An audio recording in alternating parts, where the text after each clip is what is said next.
असताना जर ताप आला तर दवाखान्यात जायचं नाही। त्याच्यासाठी जे शुद्धिक्रिया इथे शिकवल्या आहेत त्या व्यवस्थित आणि चांगल्या पद्धतीने फॉलो करा। एखाद्या वेळेस तुम्हाला जमलं नाही कसं करायचं काय घाबरून न जाता जे पण साधक आहेत लोक जे साधनेच्या आधार जुळलेले आहेत त्यांच्याशी तुम्ही आधी संपर्क करा आणि तसं फॉलो करा। डॉक्टर साहेबांशी पण कसं बोलायचं ते त्यांनी सांगितलं आहे। ताप येणं म्हणजे प्रभूची कृपा आहे, तर घाबरून न जाता दवाखान्यात जायचं नाही, साधना व्यवस्थित फॉलो करायची। सांगा। जय श्रीराम। मी राजेश्वर लक्ष्मणराव लापसेकर, राहणार नांदेड। मागच्या 26 तारखेला नांदेडला एक दिवसीय शिबिर माझे सहकारी स्वाध्याय सत्संगचे हरिद्वारचे बंधू लोक मागच्या वेळेस त्यांनी शेगावला शिबिर घेतलं आणि मला थोडं ओव्हरवेट आणि गुडघ्याचा त्रास होता। ते भाऊ मला म्हणाले सावकार तुम्ही तिकडंच आहे पण तुम्हाला खूप आराम वाटेल, पण योग असा होता की माझा किराणा व्यवसाय असल्यामुळे पेट आहे तर मी शक्य नाही म्हणून टाळलो।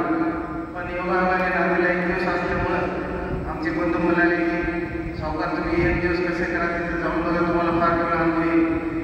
तर खरंच मी तिथलं एक दिवसाचं शिबिर अटेंड केलं आणि मला असं जाणवलं की मी खुर्चीवर कंटिन्यू 1-2 तास असं बसू शकत होतो, मला गुडघ्याचा त्रास होत होता। मग तिथं दिवसभर मी 5-6 वाजता शिबिरला बसलो तर मला पायऱ्या वगैरे चढून जायला वगैरे काही तकलीफ झालं नाही आणि माझं दुखणं पण मला थोडंसं कमी वाटतं आणि सगळं ते मेडिकलच्या गोळ्याचं ते ऐकून थोडंसं पहिलंच हे होतं की पहिले जास्त करून मेडिकल वापरत नाही। किती त्रास झाला तरी मी शक्यतो गोळी कधी घेतच नव्हतो। घरचे सगळे काय झाले की तुम्हाला काय होण्यापेक्षा आम्हाला झालं बरं काय गोळ्या घेत नाही तुम्हाला गेल्यावर आराम होत नाही।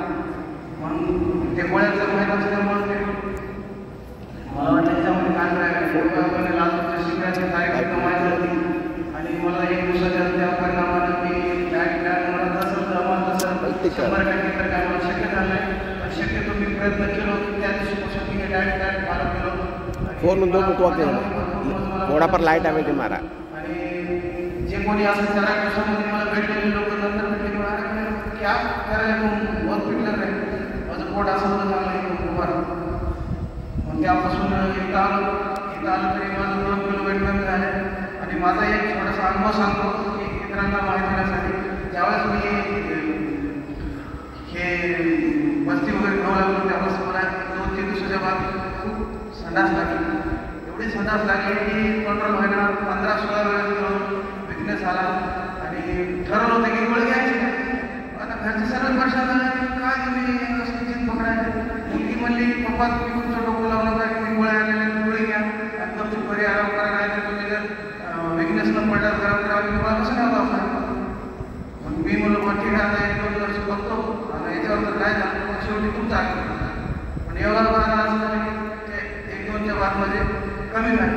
2 दिवस थोडं पोटाचा झाडा झाला आणि पोटमध्ये गेला आणि नंतर आता असं फ्रेश वाटायला माझा चेहरा पुरा लाल पडला आणि कुठलं एखादी आपण पार्लरला जाऊन आल्यासारखं चेहरा वगैरे उजळला, थोडं असं फ्रेश वाटायला